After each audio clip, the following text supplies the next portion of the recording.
Hey, this is JoJo, and I'm about to play Master Tweet Theater. Impressions? I'm alright. This is a tweet from Ariana Grande, and I'm gonna sing it as Christina Aguilera.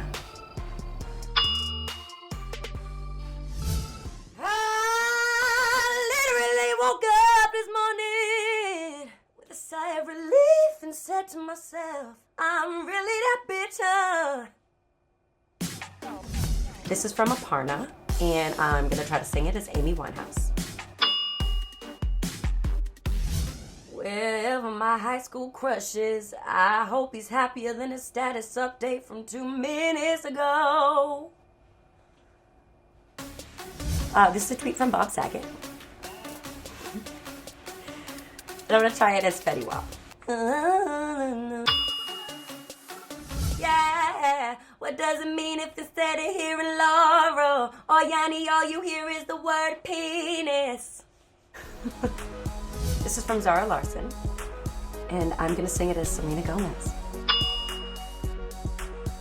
I can't collaborate with B, 'cause she's like the sun.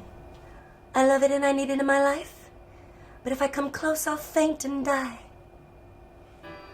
That was Master Tweet Theater, and that was nerve-wracking. Hopefully I did everybody justice.